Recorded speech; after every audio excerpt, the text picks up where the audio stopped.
Good morning, good afternoon, and good evening. Good day, wherever you are in the world. I am Catherine Hilst. I'm the ISBAO Operations Manager, and I am your host here today for the third in a series of SafetyNet webinars from Polaris Aero. I have just a couple of quick housekeeping items. Everyone in the audience is on mute and will stay on mute due to the size of the group. You do have a control panel on the bottom right. You should have a place to type questions. Please feel free to type in your questions as they come up. We'll look at those when Madeline is done with her presentation. I'm always excited to host these webinars from Polaris Aero. It's always a great conversation and discussion of relevant topics. And for today, we're looking at resiliency and adapting to change. Most of us are familiar with ICAO's safety management system framework, safety policy, safety risk management, safety assurance, and safety promotion, the four components. And how often do these become an afterthought of daily, monthly, or even quarterly operations? Resilience engineering is the holistic practice of ensuring your operation and its personnel can respond, monitor, learn, and adapt to move us closer to success. There's a significant overlap between SMS principles and resilience engineering. We're going to look at what they are, why does it matter, and how can you create resilience. So we'll look at the connection between SMS and resilience engineering, look at the four primary concepts of resilience engineering, and Madeline's going to leave us with some takeaways of how resilience can be created with your own organization. Madeline is the Manager of Customer Experience and Safety Training at Polaris Aero, LLC. She comes with several years of experience in the business aviation sector, including a successful run as Safety Specialist, ASAP Manager, and VOCUS SMS Administrator for a major Part 135 operation.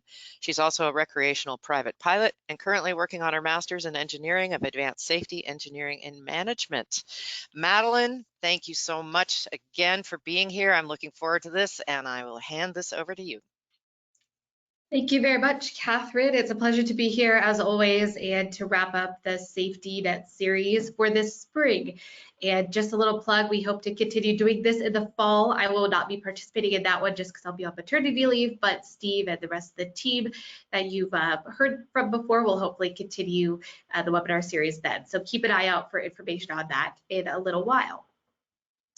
As Catherine said, today's topic here is going to be about resiliency and adapting to change. We'll talk a little bit about SMS and some other things in there. And I have a specific framework that I'm going to work through for today's presentation, but something that I wanted to mention as well is that I've already talked about resiliency a couple of times on the fall IBAC webinar series from last fall. So there are two presentations on that. One is for kind of beginners, which is introducing the topic of resiliency, and the other is just kind of taking that initial presentation and just expanding on it a bit more. So some of what you're going to see today, if you've seen those previous videos, will look familiar. Some of it will look a little bit different. And if you haven't seen those videos, don't worry. This is still going to be a great introduction for you, but we'd always encourage you to go back and watch those. They are on IBAC's website, so you should be able to go ahead and see those if you go to their website at the webinar page. Okay, so let's go ahead and get started here. There are a couple of questions actually that I'm going to seed first. I just want you to think about them for your own organization. They might be challenging to answer, and that's the point.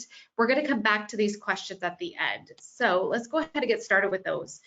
The first question is, do you believe your organization's operations are under control? Do they appear within your control?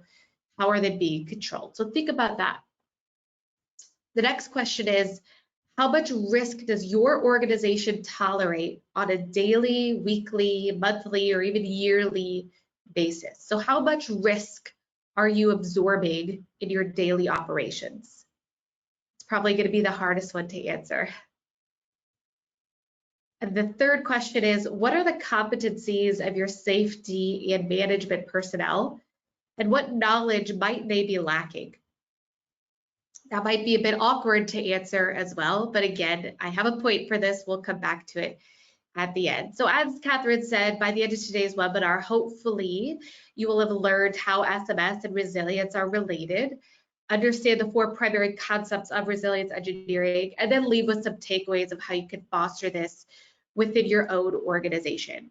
We're going to start by just jumping right into SMS. Now, as Catherine said, there is some level of understanding, hopefully, that you have of what safety management systems are, but we're going to do just a slight review of that. So, safety management system, defined by ICAO, is a systematic approach to managing safety, including the necessary organizational structures, accountability, responsibility, policies, and procedures. Well, what does that really mean, right? SMS was essentially developed because we as an industry identified the need to organize and dictate specific structures that move us towards a safer operating system. That, if that was not developed, would essentially leave us at risk for things that technically can be within our control. So the 4 pillars of SMS were developed essentially to organize these structures, responsibilities, etc., into approachable segments. And we know those as safety policy, SRM, safety risk management, safety promotion, and safety assurance. Now, whether or not you have a formalized SMS is a bit besides the point for today's topic. Because resiliency can be generated whether or not you have SMS, but it is a good foundation to have, and we'll talk a little bit more about that relationship. It's a matter of actually practicing the elements of these pillars that is going to matter for today's discussion. So again, whether or not you have a documented SMS or an approved SMS by IBAC or the FAA or some other civil authority, that's besides the point. The good news, like I said, is that most of us are already practicing elements of SMS and resiliency. Unfortunately, though, when it comes to SMS specifically, it's often siloed in its duties, meaning that we don't often talk about SMS unless we're in a part of a safety meeting because it's part of our job or our obligation, or as a result of an incident or event that happens, or an audit. So talking specifically about safety risk management and SMS and all of those things doesn't naturally happen unless we typically force those discussions for some purpose. Now, some of the elements that are involved in safety, like I mentioned earlier, happen regularly in our operations. It's just a matter of actually recognizing that that is an element related to safety. Okay, and the same approach is going to be taken with resiliency, but we'll get there. Something I'd be curious to know though, and I'm not going to ask anyone to put these answers in the chat, but I'd be curious to know how many of your executive level meetings, your board meetings, or even your end of year management meetings bring up safety related items. How often are you actually talking about this and attributing some of these conditions to safety in these conversations at very high levels of the organization? I have my guesses and my suspicions, but I'm not going to talk about those today. I just wanted to seed that thought a little bit to get the juices flowing. So now let's talk about resilience, and let's define that a little bit more. So resilience, on the other hand, is the ability of the organization to adapt to change, disruptions, crises, and opportunities, and sustain its operations under expected and unexpected conditions with a minimal impact. Now, if you compare the two definitions, the one between SMS and this one of resiliency, we can really clearly see fundamental differences between the two. And the main fundamental difference is that SMS is a formalized structure, and it generally helps us to initially establish control of our system.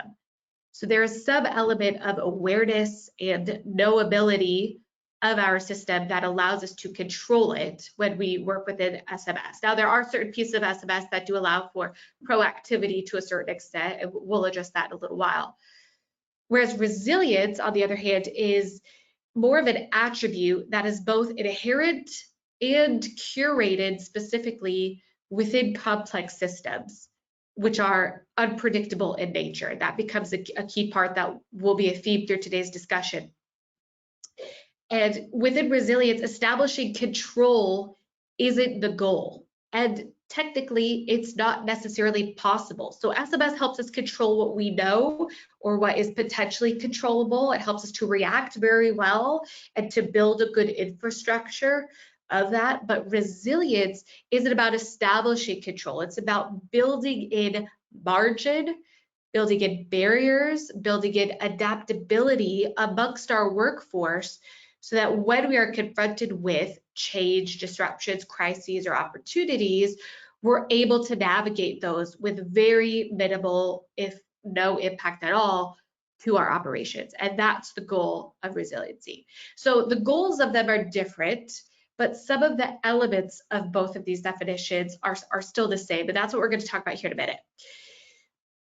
The whole purpose, like I said, of resiliency, just to make this very clear, is to help people essentially cope with the complexity of our system under pressure to sustain our operations. Okay, so there are 4 elements of resiliency, and this is where you're going to start to see some overlap between SMS and resilience. Resilience is essentially the abilities of the system to both respond, learn, anticipate, and monitor. Now, right off the bat, your juices might be flowing as far as how SMS and resiliency are related. So let's just jump right into that. Again, let me make a simple clarification here. Resiliency, or rather resilience engineering, is not a management structure, whereas SMS generally is. So that there are obviously differences there. But when it comes to SMS, there are certain pieces of SMS that can be attributed to resilience engineering. So the first piece of that is safety risk management. That's probably one of the most active pillars of SMS in general. Whether or not you're practicing SMS specifically, you probably are still doing some sort of safety risk management, okay? Safety risk management allows us gives us the ability to respond through accident, incident, or near-miss investigations. It gives us the ability to anticipate, so we can identify hazards and anticipate to a certain extent that our knowledge allows how that hazard could affect our operations. And it gives us the ability to learn from both those events and what we learned through change management or hazard analysis. Okay, so you could start to see some creep of resilience into SMS. With safety promotion, obviously, the most common relationship here is the ability to promote learning. And then within safety assurance, we have the ability to monitor the effectiveness of control of our system. So how well are our risk controls working? How well is our documentation meeting the needs of the organization, etc. And also, it allows us to promote learning as well. Now, I'm not going to go, again, deep into the pillars of SMS here. I just wanted to show some of the relationships that you can start to see between resilience engineering and safety management systems.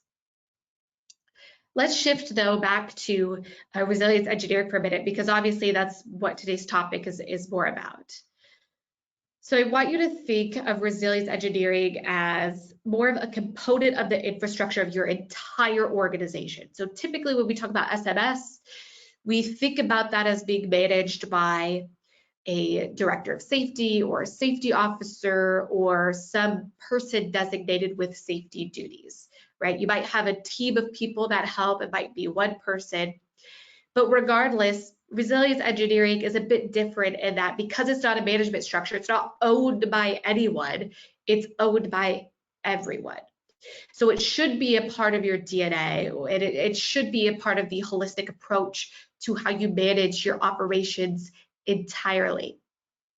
Okay, the reason I emphasize that so heavily is because I'm trying to allude to the fact that leadership and management should be intimately involved with creating resiliency. And in fact, they already are. It's just a matter of their awareness of that and harnessing certain aspects of their management style that can further perpetuate resiliency in the organization.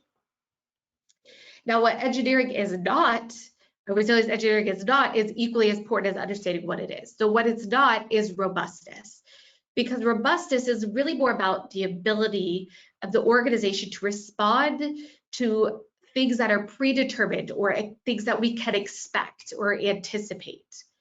Okay, it's the result of those things that are knowable, like implementing checklists, training manuals, even building redundancies into our system, whether that's engineering in nature or personnel or process. We are able to confront our nodes with appropriate measures and control our system within those bounds. And a well-developed SMS does this really well. A well-developed SMS can be attributed or can attribute to the robustness of your system.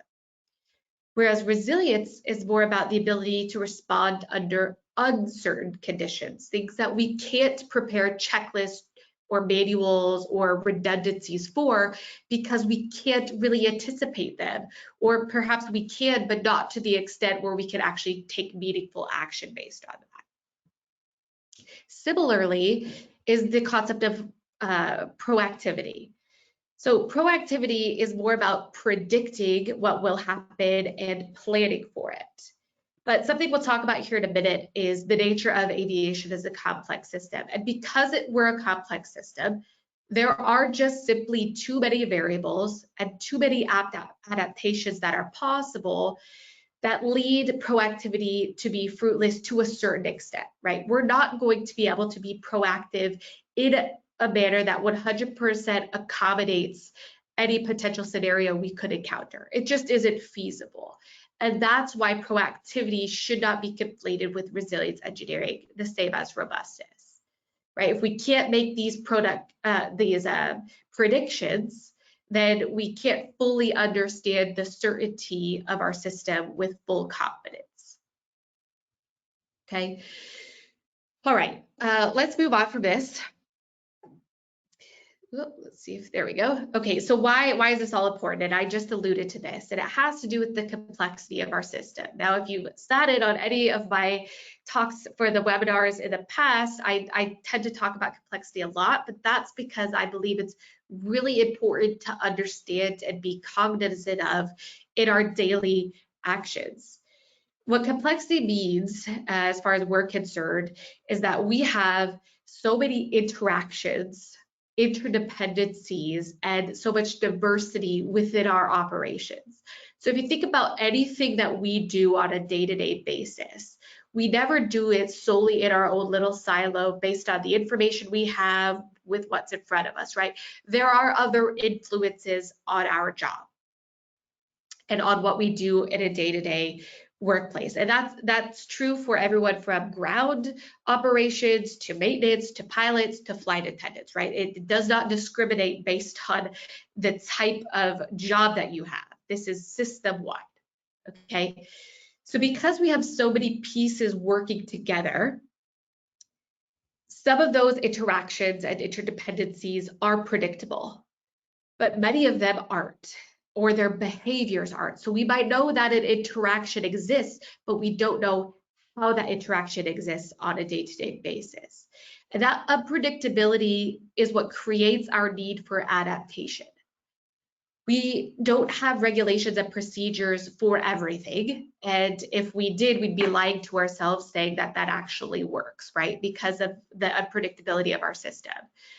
Now, the interesting piece about unpredictability here is that it's not necessarily the unpredictability of how the system is going to interact in and of itself, but it's actually the fact that humans, people, are what create that unpredictability. And it's not because we're irrational and we fly off the cuff and we disobey what we're supposed to be doing. That's not it at all. It's because we interpret situations situationally. So every situation we encounter, we interpret for our own selves, and the way that we interpret that situation affects how we act in that situation. So unless you can control how every person interprets every situation and predict that, you're not really going to be able to accomplish the proactivity and the robustness that I've talked about before.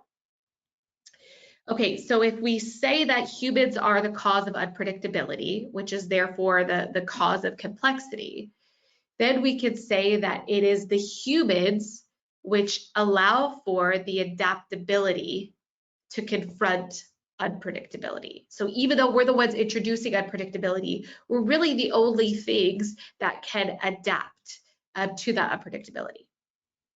Now, why is this so important? Why am I harping on it so much, aside from the fact that it is the basis of resilience engineering? The reason is because we live within a high reliability organization. All that means is that if our system fails, then it can fail in a catastrophic way or in a very dramatic way. Now, a complex system really is any system that involves a human, okay? So not all complex systems fail in a catastrophic way, but ours does. And so that's why we harp on this so much.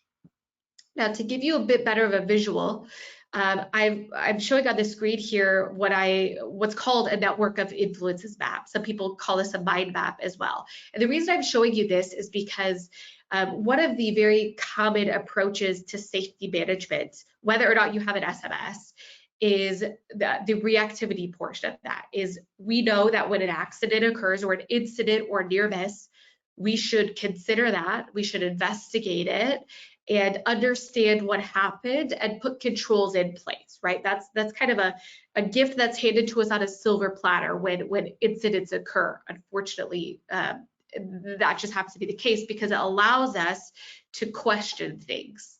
Okay, that's really important for us. But what often happens is we silo ourselves or we put ourselves down a path of only looking for root cause. This accident here, what you're looking at is actually all of the influences that amounted to this accident. And I say all, and I use the term loosely there. This isn't all of them. This is just a very large amount of influences that affected that particular situation. Now, I know you can't see all of the little nodes on that. It's not my intention to actually go through this with you, but it's just to get you to perceive accidents in a little bit of a different manner that aligns more with resilience engineering, which is that we don't necessarily need to look for that root cause, because even if we think we found a root cause, putting a risk control in place is only going to affect that situation if it were to happen in the exact same way again. Well, we know that humans adapt. We know that if we're in one situation one time and we're put in that situation again, we're going to behave differently. So those risk controls really only help so much. It's the limited amount of help that they provide. Understanding the network of influences on a system, on an accident, for example, or an incident, allows us to better understand how our organization functions on a day-to-day basis, or an hourly basis, or weekly basis. It allows us to gain more insights into how we function, and that gives us more perspective. We can do more and learn more with that information than just simply trying to identify a root cause, putting a risk control in place, and then moving on with our day. Okay, so I mentioned learning in there. What would happen if we didn't learn from accidents, incidents, or near misses? Like I said, those accidents, incidents, and near misses they're gold for us in safety, because they allow us to start digging into why and how things happen, not what causal factors about for this accident, but how do our operations function on a daily basis? Because the fact of the matter is, in most accidents and incidents, there isn't just one failure, and there might not even be failure at all. It's just a matter of the way that the system functioned that amounted to an incident or an accident, right? So understanding all of those attributes is more important for us from the perspective of learning. And if we don't use these situations to leverage learning, then we're really missing a massive component of not only SMS, but also of resilience engineering. Because it's more difficult to look at your operations and say, how do we function on a daily basis? That question is just simply too broad. But when we have a situation to go off of, now we can start to narrow our focus and learn more deeply of what's going on. So as I mentioned before, this really has to do with the key pillar of SMS, which is safety risk management. So we're going to talk a little bit more about that. I'm going to give you some practical tips for how to navigate safety risk management in potentially a more effective manner. And then we're going to shift gears back to the four elements of resilience engineering, and we'll talk about those more specifically. Okay. So like I said, whether or not you have a formalized SMS doesn't matter. The idea here is that you probably are practicing safety risk management to a certain extent within your organization. We're very good at reacting. Historically speaking, that's how we've gotten to where we are so far, because we're very good at trying to understand what has happened, why things happen, and putting barriers and controls in place. But we've put ourselves in a position now where we've almost saturated our reactivity to situations in the form of causal analysis, right? We're really good at potentially identifying those causes, but what we're not so good at is seeing beyond those causes and looking at all of the influences. So that's where I want to shift our thinking to. And again, I'm focusing more on this pillar because it tends to be more prevalent than the other three pillars, but they all equally have some element of this involved. We're just not going to talk about it today specifically. So I'm going to start by asking two questions, and that's going to lead us into some other conversation.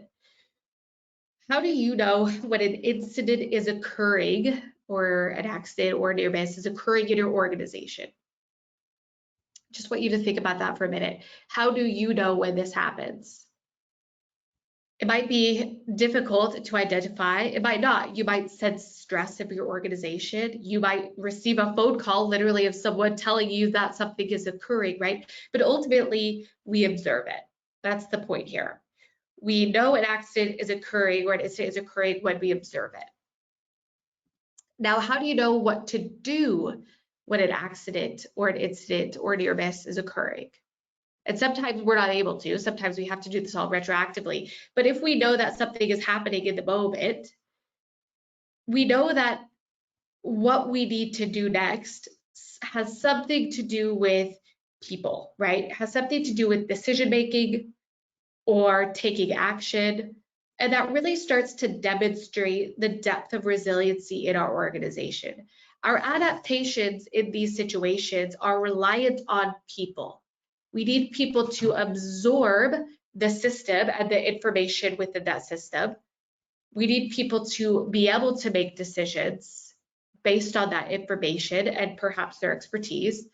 And then we need some sort of action to be taken.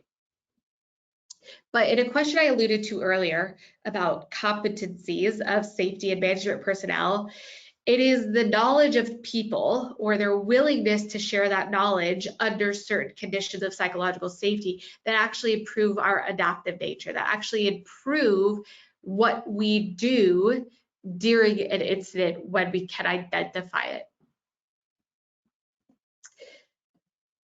I'm curious to know how many of you feel or have been in a situation where you have what we call a company hero. A company hero is, I'll define that as your go-to person for answering questions and making decisions. Okay, so how many of you experience this or have this individual in your organization that immediately when they walk in the room, they're the person that you ask your question to?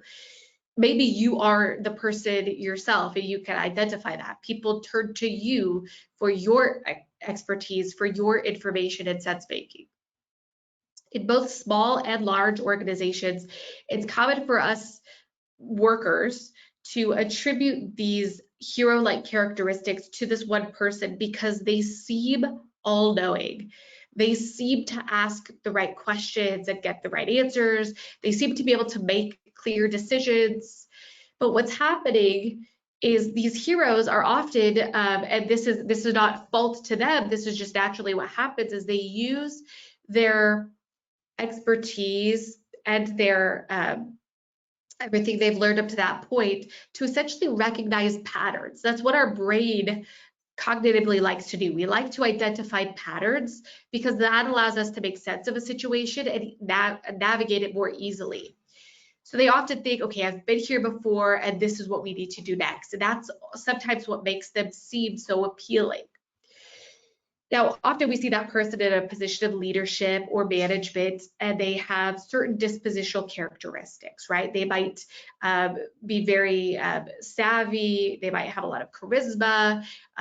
Generally speaking, they end up being someone like the DO or the chief pilot or the safety manager, right? Someone with a lot of reach that we know has a lot of experience and expertise. But the fact of the matter is, and this is no fault of their own, this is just a fact of everyone, is that we are not all omniscient, and nor are these heroes. So while we might turn to them because we think that they're able to answer our question the best, and that might be true at that point in time, it's the fact that we turn to a single individual that pigeonholes us, that puts us in a situation where we're actually starting to now block out other information that could be useful for interpreting or navigating an event.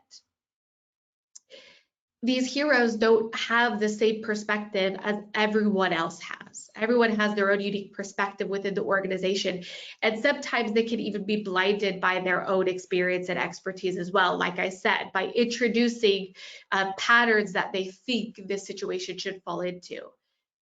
Oh, again, I'm not saying that we shouldn't have this person. These people are very good under certain situations, and especially for leadership purposes.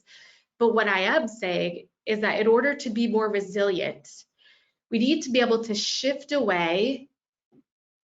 a way that navigates us away from our reliance on these heroes and towards accepting input from other individuals in the organization who have their own perspectives, because that enables our sense making of the situation. And you can't have sense making without perspective. While yes, you can say that one individual is making sense of a situation, and that is true, the more input we have on a situation, the better sense we can make of that situation, because we now have more information at our disposal. You can start to see a pattern here with resilience that it really heavily revolves around people and how people interact, how they're willing to share information and make sense of that information. Okay, so in other words, we really need to focus on building an environment or an infrastructure of people who feel that they can operate within a psychologically safe environment that allows them to share this information. So we can't just start asking people to share information unless we've really given them the atmosphere, the environment to do so. Now think back to what we know about complexity. We tout ourselves as being able to handle risk management really well. We immediately know that when an accident or an incident or a near miss occurs, we're supposed to do something. So we're supposed to look for those causal factors and implement those risk controls. But what if we're doing that without understanding the true nature of our system, without understanding how complex our system is? What if we're not asking the right questions? Or if we're not documenting all of those influence on a situation and then sharing them so that other people can absorb and make sense of the situation too? Well, if we're not doing that, then we're really not learning, or we're at least not learning as much as we could. And again, I've talked about learning just a little while ago and how important that is. We essentially have a situation that's been handed to us that if we don't learn from it, we're disregarding that entire opportunity to really understand how our operations function. So to close this loop, here are some things that we can do aside from inviting other opinion and perspective into the situation and not relying so heavily on these heroes. We can start to ask questions differently to not only the people involved in the incident, but also to people who might have perspective on the incident. Some things that we can do, or some ways we can rephrase our language, is by asking, can you explain? Or how did this happen? As opposed to asking why. And the reason for that is because when we start to ask why, we start to be more what we would call agentive with our language. We start to be more focused on blame at that point, as opposed to really trying to understand what actually happened. Think back to a time when you were ever asked to answer a question and felt uncomfortable or accused or blamed just because of the way that the question was asked. I certainly have, not in my time at Polaris, but at other organizations, I felt that way. By asking these more open-ended questions, not only are we allowing people to feel more comfortable creating that environment of psychological safety that allows people to discuss and offer information to us, but also gives us, again, that insight into the day-to-day functions of our operation that are really interesting to us. A professor of mine says it's not the accident itself or the incident itself that's interesting, it's everything that allowed for that to occur. Or it's everything, all of the influences on people that allowed for that incident to take place. So that's what we want to focus more on. So we're not just looking for why something goes wrong, and oftentimes we're trained to do that, right? Even from when we were little kids, our parents might ask us, why did you do that? Identify why we did it, and then reprimand us for it, right? So we're naturally trained to be this way, and even in our profession. So we really need to break that pattern and not look for just why things go wrong, but look for how we can better understand what this means for how my organization operates. Okay, now inevitably that in and of itself builds resilience. It increases the possibility of more things going right in the organization as opposed to preventing things from going wrong. Now, there are also some traps with the safety risk management and specifically investigations that we need to be cognizant of as well, that as long as we're aware of these and incorporating them into our procedures, we can become more resilient along the way. So there are a couple of things that we need to avoid these traps. The first, as I mentioned, I've talked about before, and that is searching for root cause. Again, searching for root cause really diminishes our ability to learn from an event, because accidents don't happen because of a single failure. Remember complexity, right? And the network of influences that. Sometimes, like I said, they don't happen because of a failure at all. And it just is a matter of the way that the situation unfolded that allowed for the incident to occur. Most of the time, accidents, incidents, near misses happen because people are doing the best they can with what they have available to them, given their perceptions of the situation at that time.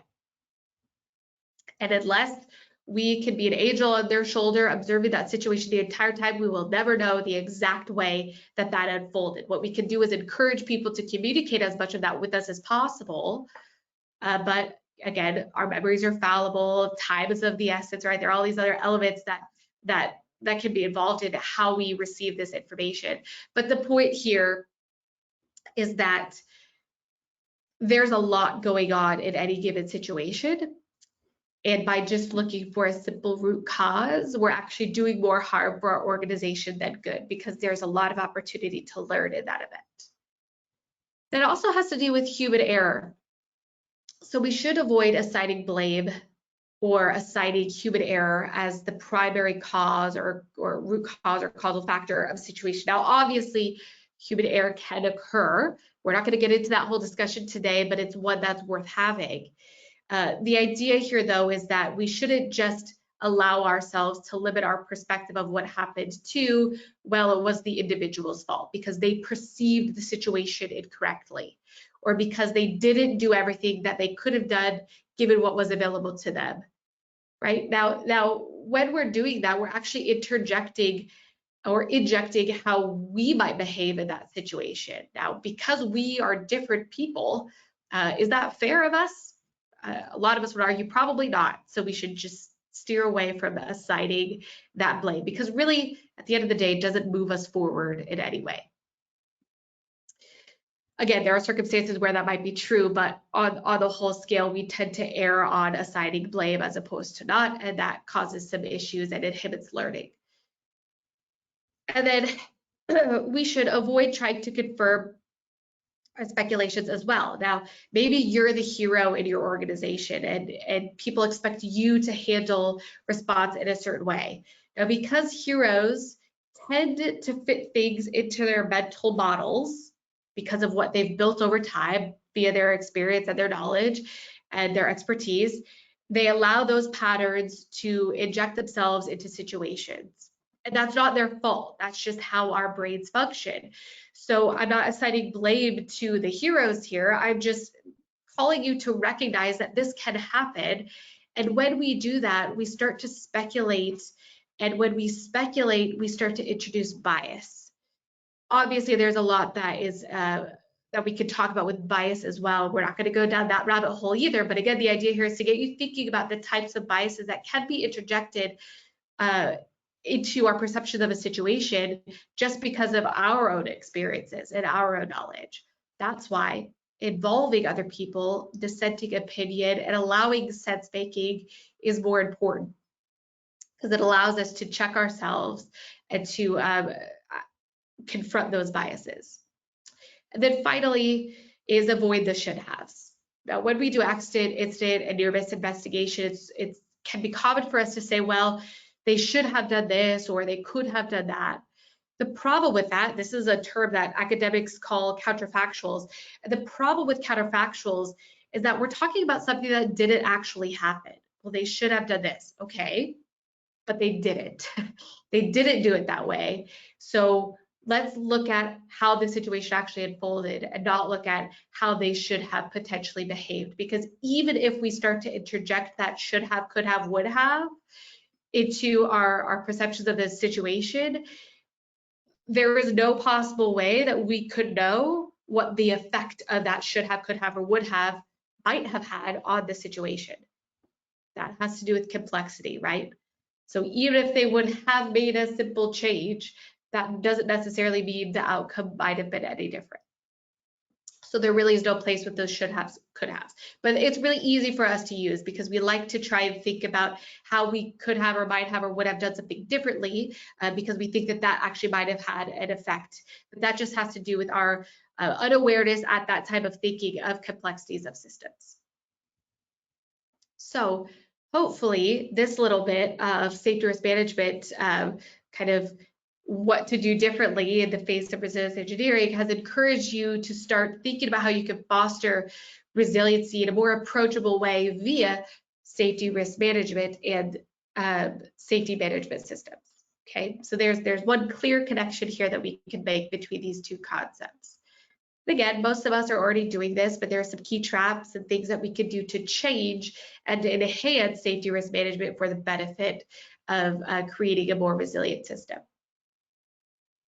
All right, I'm going to switch gears here for a minute and go through these next few slides fairly quickly because I've gone through them more in depth in a previous webinar, but I still think they're relevant in today's discussion, and then also because I want to make sure we get to some questions here in a little while. So the first thing I want to talk about is high reliability organizations, which I've mentioned before. And the reason we talk about them is because of their high potential for failure, but how uncommon it is that these institutions fail. So we see aviation obviously is a big part of, is a high reliability organization. We also have aircraft carriers, that's a common one, nuclear power plants, air traffic control, and hospitals. Think about how often we actually hear about catastrophic failures of these. Now, certainly there are key events that we can identify that have happened in the past, but think about how uncommon they actually are, right? And why it's so important that we learn from these catastrophic events when they actually happen because of how uncommon they are. There are commonalities of all of these high reliability organizations as it relates to resilience engineering. And those commonalities are these four. All of these organizations, including aviation, why we're so successful on the grand scale, is that we never view the past and our past success as a guarantee of future safety. So I know a lot of us tend to, especially as we're starting out with a smaller organization or a small organization that has a really good safety record, or even a large organization that has a great safety record, those records aren't actually a realistic indication and aren't a guarantee of the safety, the future safety of our organization. Okay, it's certainly a good indication that we've done well to a certain extent in the past, but that doesn't necessarily have any implication of what our future holds. And that's because it really misses some significant pieces of safety in our complex systems. Okay, we tend to have near misses, or we tend to work in environments that could have, if one thing had changed, resulted in catastrophe, but we avoided catastrophe. And it's why that avoidance happens and how we adapt under those situations that's much more interesting to us, because we could do it really well and actually experience significant resiliency in the organization, or we could do it really poorly. We just happen to be, really lucky. It's just a matter of looking for that type of information that's actually going to allude to how resilient your organization is. Starting with SMS is a great place to start injecting that. Secondarily, these organizations keep a discussion of risk alive even when everything appears to be safe. There is a reason why we do flight risk assessments for every trip, even if we haven't had an accident in the last 20 years. And the reason for that is because, again, that past has no indication on our future, or no implication for our future. So when everything appears safe, risk is still present. Remember that very first question I asked about risk tolerability? How much risk do you tolerate on a daily basis? This is what that second piece has to do with. We need to keep that discussion alive on a daily basis, because once we start to accept it as the norm, then we start to become complacent, then we start to allow for drift in the organization, and that starts to put us into a less reliable situation. Three, or the third point here, they listen to minority perspective, invite dissenting opinion, and maintain curiosity. And I've alluded to a little bit of this as well when I talk about the concept of sense making in the building of psychological safety. We rely on other people's perceptions, including the minority and dissenting opinion, so opinion that might not be our own.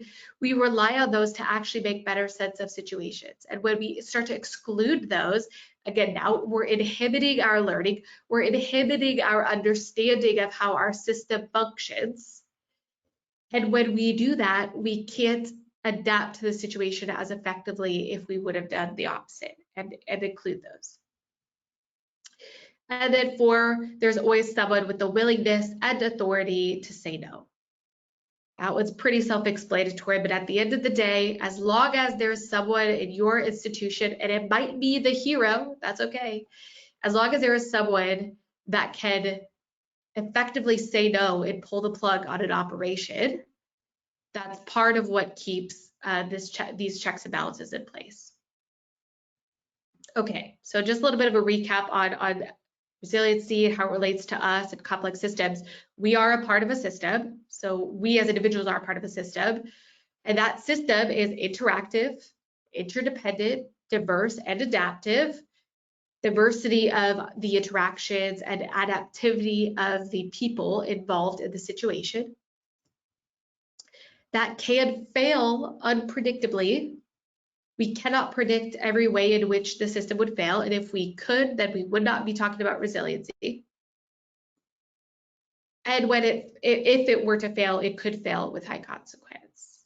And so that is why we must build enough resiliency into our system that allows us to maintain that success, some of which I've already talked about. We are already practicing resilience, but now we're substantiating what that actually means.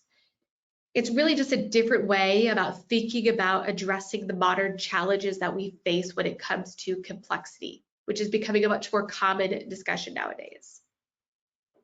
Okay, so these last few slides, like I said, you'll have seen these before if you watch a previous video of ours, and we're just going to speed through it a little bit. I just want to give you a little bit of flavor, a little bit of takeaways, or a few takeaways that you can have from this discussion. So what we're going to talk about is how we can foster better response, learning, monitoring, and anticipation within our system. So we'll start with respond, and I'm going to start by defining each of these and then giving some ideas of how we can actually implement some of these resilience engineering concepts into our system. So responding is essentially the ability of the company and its members to act or behave in reaction to a change or a disruption or something that has occurred. Okay, when we react passively, you'll always be surprised and essentially on the defensive when the frequency is low and there's time. It implies a lack of curiosity or a lack of intention to understand what actually happened. So active response requires some sense of knowing what to do next or how to determine your next steps. There are a couple of important elements of response. So we have our reactions, as I just mentioned, our investigations, emergency response planning, business continuity planning. These are just some ideas of ways in which we can respond.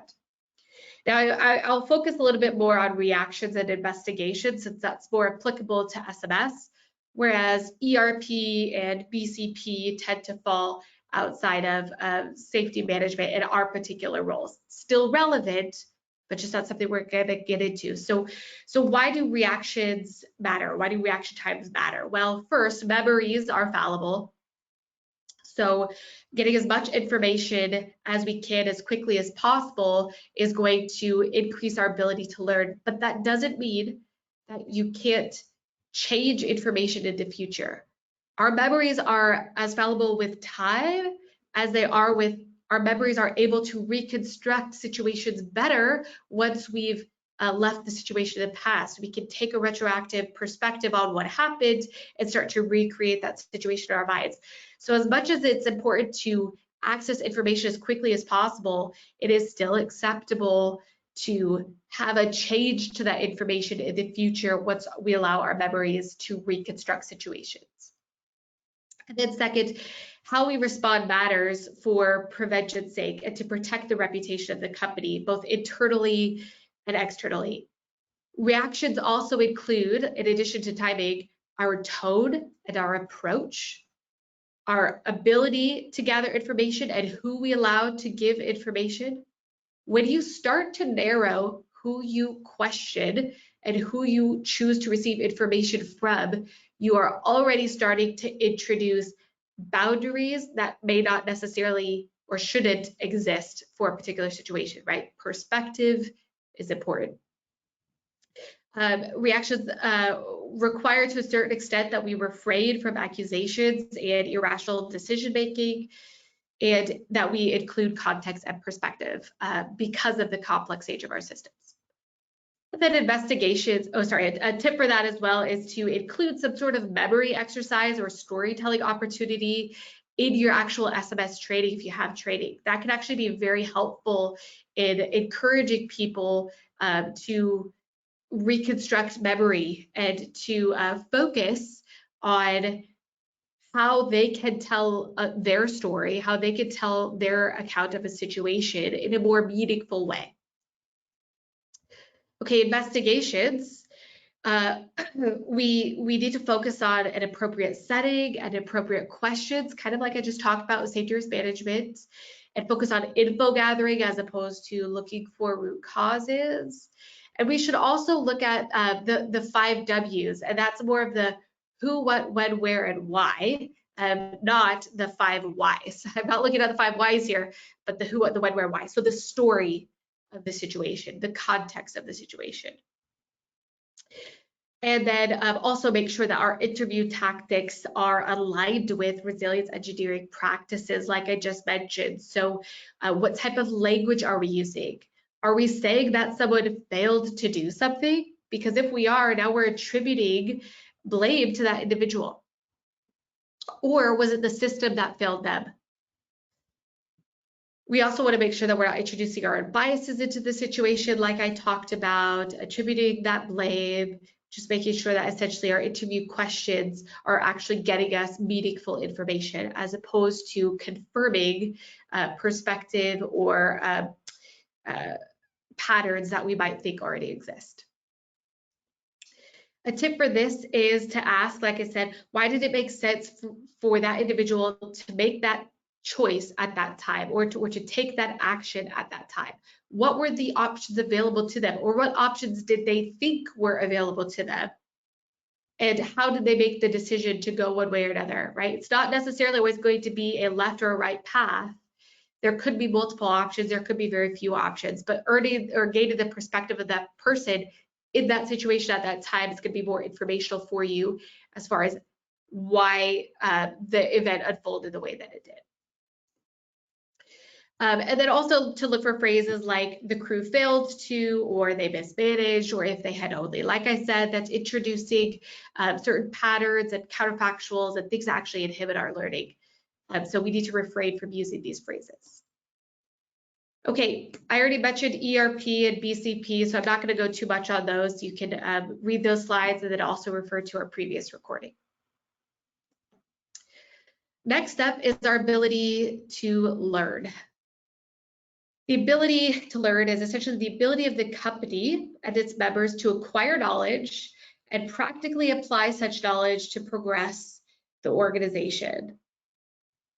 Okay, what lessons can be learned? Now, interestingly, there's a lot that we can learn, even if you haven't done SMS at all from your organization. I would challenge you, if you don't have SMS, to sit down with a group of people at your organization and just talk about a situation that might have occurred. You're going to start learning from that immediately. Now, for those who have a more formal SMS, there are concepts involved with SMS that do allow for learning as well, but often that has to do with learning from reactions to things that have already occurred.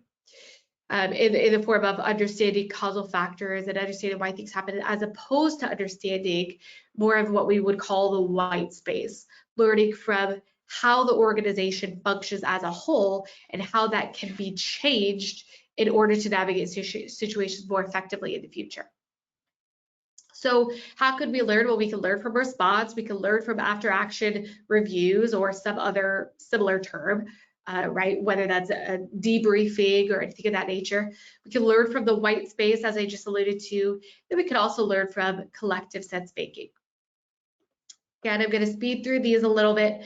So learning from response, yes, we can learn from corrective actions and risk controls. We can learn what we can do differently next time, but as it relates to the white space, we could also learn that space in there of why and how decisions were made and how we might potentially want to change the way that those decisions are made.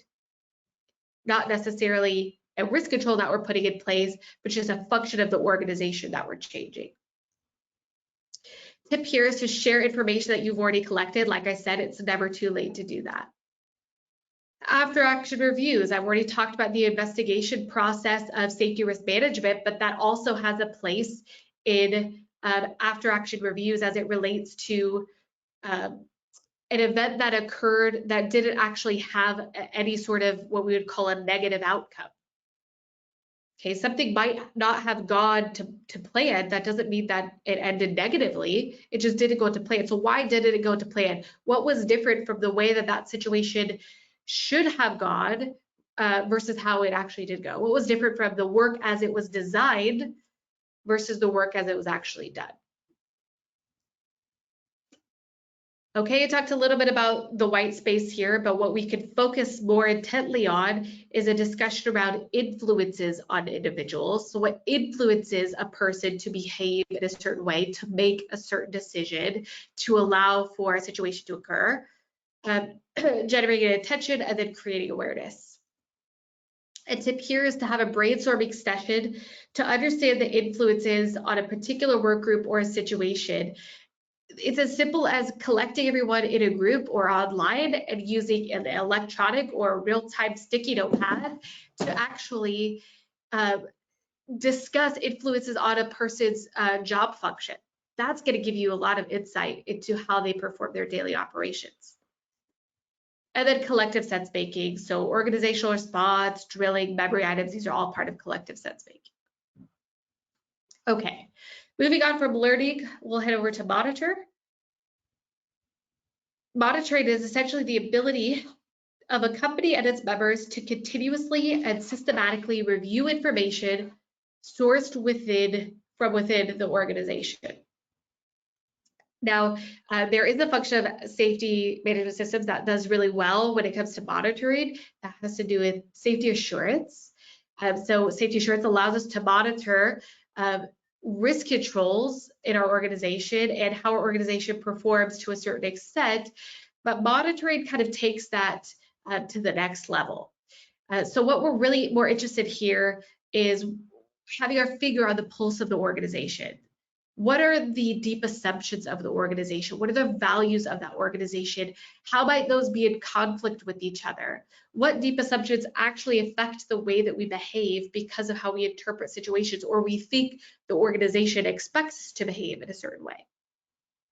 We can also use risk management insights. So that has to do more with safety assurance. And then we can also look at our flight risk insights as well. So when it comes to the pulse of the organization, one thing that we can do practically that I'm sure you've heard before, but it is important and relevant, is to regularly survey your employee groups. Now, you're not just looking for yes/no questions or people to rank things. You're looking for actual text information that's coming from them. How do they actually feel about the organization? What assumptions do they actually have? And it might be difficult for them to identify those. You might need to question them a bit further.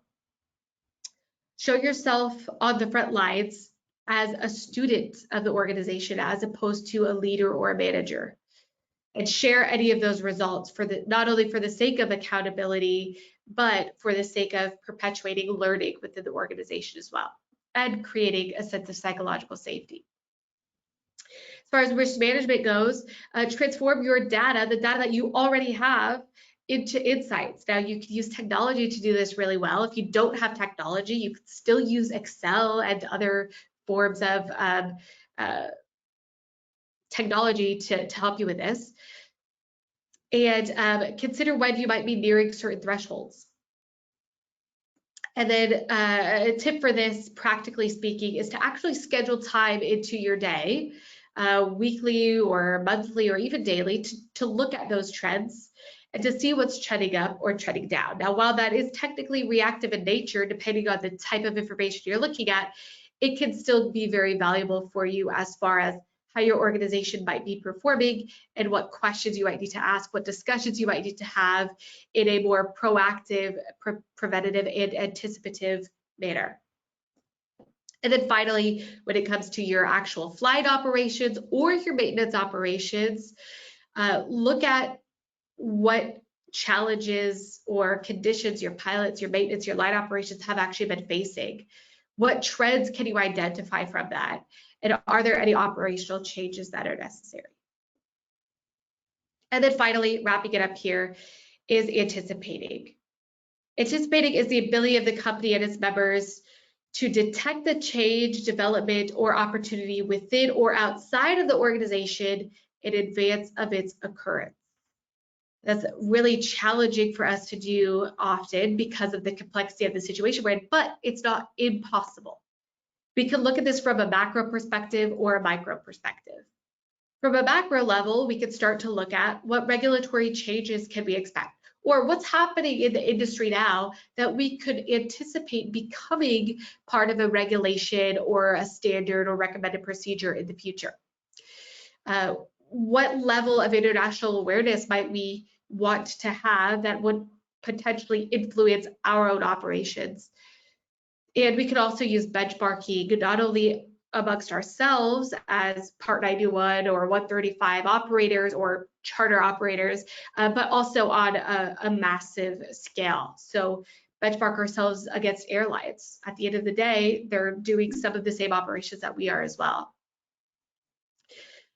A tip here is to subscribe to some newsletters that are already available and free to use. So if you're in the United States, the FAA safety team or the FAST team has a newsletter that they publish, as well as NBAA Insider. There are some other international publications as well that you could refer to. And then lastly, moving on to our micro level, is we, to a certain extent, have clients, whether they're the owners of our aircraft or they're our charter clients.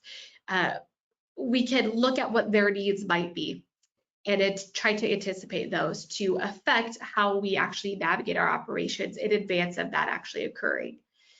We can look at the needs and constraints on our employees and anticipate how that might affect their functioning within their own job.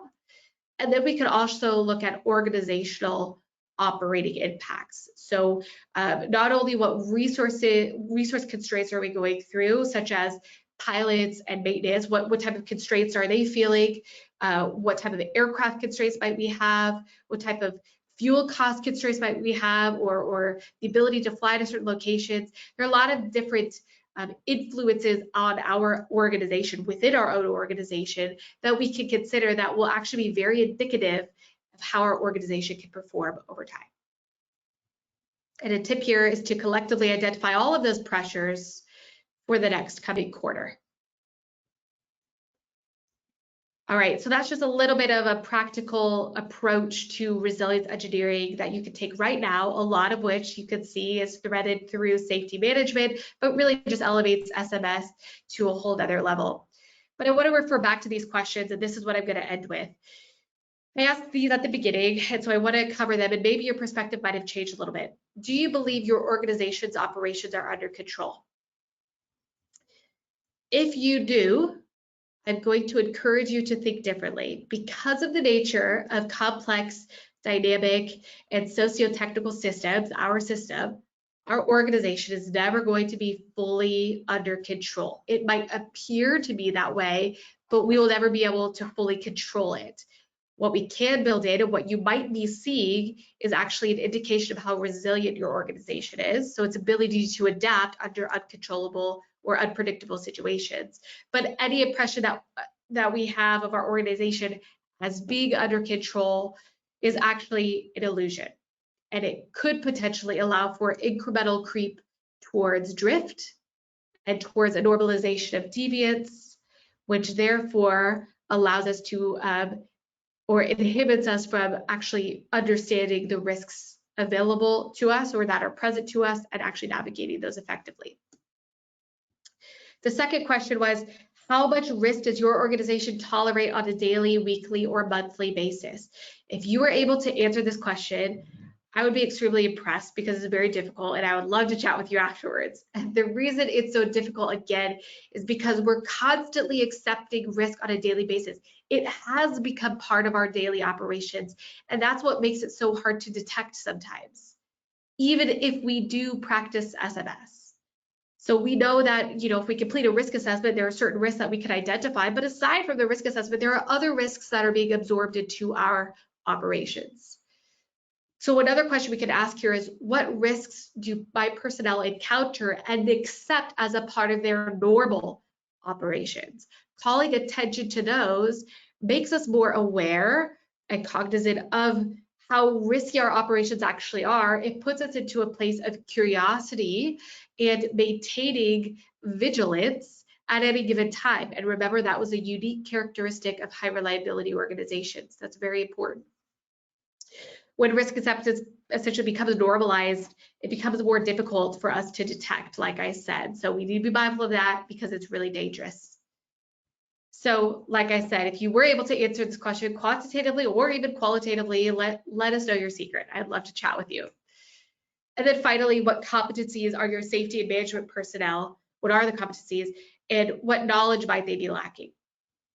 Within our organizations, it's often that we have experts, right? So our CFO might be trained in finance, our CEOs trained in business, even our pilots and our maintenance technicians and line operations are experts in their own right. However, when these individuals make decisions that have implications on the safety of the operations, we start to recognize the importance of these competencies and identify what they actually are and what they are not. Even safety-related competencies are often learned through our experience and not formalized training. Now, I'm not recommending that everyone needs formalized training. What I am recommending is that we use this as a point of reference. We identify what the competencies are. We call attention to those in obviously a polite and appropriate way that allow us to know what decisions should and shouldn't be made by a certain group of people. Okay. Like I said, it's not my recommendation that all management go through specific safety training, but it is my recommendation that the competencies of the entire organization reflect the culture you intend to foster as it relates to resiliency. So if you don't have anyone that is formally trained in SMS in your organization, there's a pretty big gap in competencies there that you might want to involve. Okay. That's wrapping up the discussion here. I know we went a little bit over time, so I appreciate everyone staying on with me. And hopefully there are a few questions. I'll try to answer them swiftly. So I'm just going to end on this slide here, but also there are a couple of recommendations I have for reading. If you are interested in this topic any further, I've put those up on the screen there for you. So hopefully you do reference those. I reference them in my other videos as well. Catherine? I'm here, Madeline. Just had to find my unmute button. Thank you so much. Again, what a fantastic and in-depth, for such a short time, journey through resilience and how it can work in our programs with SMS. Okay, so we do have a couple of questions. I'm going to, just given the time, I'm going to put two together. And this one is for busy operators. Do you have any recommendations about finding the time and the resources to do all that is involved with what you've been talking about?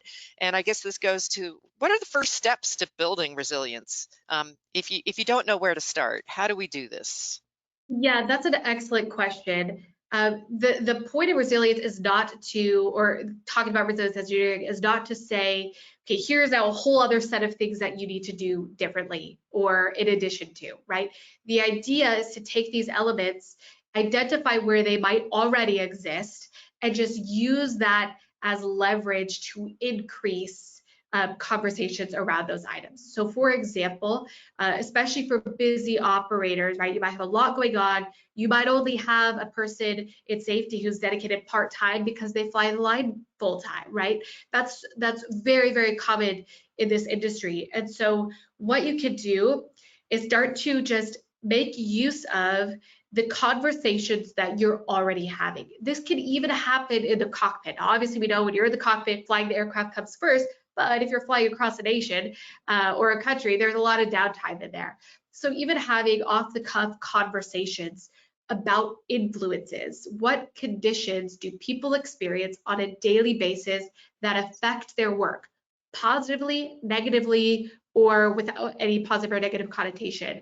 That's going to start to not only foster psychological safety for that particular individual, but it's also going to give you some interesting insights that allow you to learn that you can now take back to your teams at appropriate times. So I'm not saying you need to carve out new time, but hopefully you already are having some sort of formalized meeting at some sort of cadence that you can now start to interject these pieces of information into the conversation. Okay, so that's just a very approachable, practical way. I even encourage my husband to do that because he's the safety guy and he flies the line. So he really does leverage that, and he has these conversations. And not only does that help that individual with opening them up, but that individual now is going to have a changed perspective to some extent, hopefully, and will communicate with the other crew members that they fly with. So that can start to funnel out in more ways than we could really count. So that's one practical way. Like I said, any safety management practice that you do have right now can be leveraged more using some of these resilience tactics that I talked about. So if you need to review the video and see what those are, or review the old videos where I go more in depth on some of these items, that might give you a good starting place as well. Awesome. Thank you so much, Madeline. With that, another one, there many organizations, we have heard a report of a lot of pilot turnover and personnel turnover in general. Are there things that we can learn about our organizational resiliency from this in an objective way? Absolutely. A resilient organization is only as resilient as its individuals. And when you have turnover, that creates not a problem, but a threat to resiliency of the organization, right? Because those individuals who are already a part of your organization have a lot of knowledge. And when you lose them and you bring in someone new, you are gaining some new outside perspective, which is informative in its own right, but you're also losing a lot of internal knowledge of how your organization already functions. So what you'll want to do here is be very cognizant and take whatever approach you can to absorbing that information and that knowledge base of the individuals who are at your organization. That can be done a lot of different ways. The most um, the most common way I would say is via reporting. And I specifically steer clear from the term safety reporting because oftentimes when we start to talk about the term safety, people start to look for threats and risk and things that they think are threats and risk and not actually consider their daily operations and the influences on them as an individual or as a pilot group. And those influences are the things that we're actually really curious about as far as perpetuating that knowledge within the organization and improving it for the long term. So yeah, when it comes to general turnover, that's something to consider. Now, when it comes to safety management turnover, the key thing that you can do here is to build in redundancies.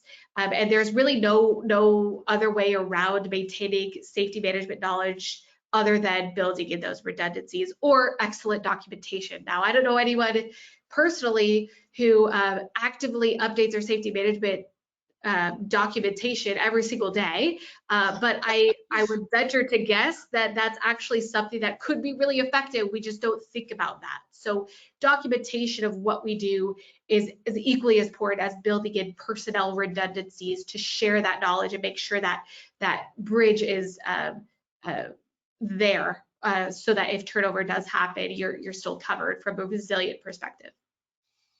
Awesome. I like that. Not just thinking of it as safety reporting, but just influences things that we see throughout the day, and Yeah. taking some time on it on a regular basis. I think we'll take one more question, just given the time, and it is, how can you use technology to leverage creating resilience? We're all looking more and more at that these days, so that's a great question. Absolutely. And as a technology company, I could talk about this all day long. So I will try to keep my answer brief. And what I would say about technology is that the most effective way it can be used in the grand scheme of things when it comes to resiliency is sharing those lessons learned, right? There's a lot of information that might come to us as the company hero that I've been talking about, or just as the safety individual who's moderating our SMS or whatever safety practices that we already have in place. And sharing that information is a first step, a primary step that you can take through leveraging technology to inject what you know or what information is available to you back out into your workforce. And so there are a lot of different ways that you can use technology to do that. Obviously, texting and email and whatnot is one way, but finding a solid SMS provider, I have to put in the plug, that has a designated process for sharing these lessons learned and creating that feedback loop that's so critical in safety management and resilience engineering is going to be monumental in affecting change in the organization. If you don't have a good way of pushing that feedback, your SMS and your resilient practices are only going to go so far. Right. Hey, so I'm going to take it back. I have one more question for you because this came up twice. Okay. You mentioned avoid searching for root cause. This is one of the fundamentals of safety investigations. Can you explain the context here again, please? And I think that the other part to this, and why I'm bringing it up, is that how do we get around the apparent need for humans to have a specific reason for things? So those two things I think are related, I hope. So last Yeah. question, promise. They are absolutely related, and it's a massive topic, so I'll do my best to condense it here as well. And again, if we want to do another webinar on this, we could go more in depth on that. Yes. So we need, in order to understand this best, we need to really understand why root cause exists in the first place, why that practice exists. And it stems back to, you know, if you go through formal SMS training, you'll know that we've progressed through a couple of different eras, right? We've progressed through the technology era, where we were really focused on preventing accidents via technology, as in the aircraft and the infrastructure of our aviation system, right? Because that's where we saw most events, that's where we attributed most accidents to, is those pieces of technology. Well, then we realized, okay, our technology is satisfactory, it's pretty safe, but we're still having accidents. So why? Well, okay, that has to do probably with the human, because that's the only other element involved. So we started to turn to the human and look at the human and how it could affect them. So we looked at crew resource management, we looked at increasing training, we looked at the human technology interface, right? All of those changes stem from that era. Well, then we did really well with all those things, but accidents and incidents were still happening, and they were changing. What types of accidents and incidents that were occurring were changing. And that's when we started to look at the whole organization. And this is really where root cause started to come into play, because we, as an institution, as an organization, sorry, a system, as a full system, perceived that a situation, and this kind of has to do with James Reason's model, the Swiss cheese model, right? If we think back to that model in our brains, which I'm sure you've all seen before, we like to think that all of these conditions happen in a sequence that allow for an event to occur. The problem with that thinking is that while it seems to happen in a linear sequence, it actually doesn't. That's not the way our systems actually function. We like that model because it's easy for us to see where gaps might exist. And if we put a barrier in here, okay, then we know that nothing can get through it. But the problem with that way of thinking is that while it might seem that these things unfold in a certain timeline, that timeline actually is very irrelevant. It's all of those different conditions that occur all together at the same time that allow for the event to ultimately occur. So when you look for a root cause, what it causes you to do is disregard all of those other influences. Now, here's the thing. Sometimes there might be a root cause, and I'm not saying that that's not the case. So sometimes that will occur. There is one thing definitively that you can point to that failed, and you need to correct that. That certainly does happen. But on the whole scale of things, especially when it comes to near misses, we're not so concerned about that final barrier, because there are a lot of things that have happened in advance that amounted to the situation to occur. So we're looking at all the influences, and the reason why this is so important for resilience engineering, I'll wrap up with this comment, is that all of those influences exist for a certain reason. It exists as a part of our normal operations. So when we can look at those influences and start to apply them to other situations, we can start to see where other accidents or incidents or near misses might occur. So as opposed to just putting one risk control in place and saying, that's the cause, here's the control, I'm done, we can now start to look at what other influences might be involved and consider how those could affect other pieces of our operation. That's going to be a lot more informative for the long run than just reactively putting controls in place because we think we've identified a cause. Wow, Madeline, awesome. That was a deep question, and I think you're right. We need to have a whole webinar on that particular topic. Excellent, and thank you very much for that, and for all of your spontaneous responses here to the questions. Overall, it was great, and yeah, thank you. The person asking that question, so thank you as well.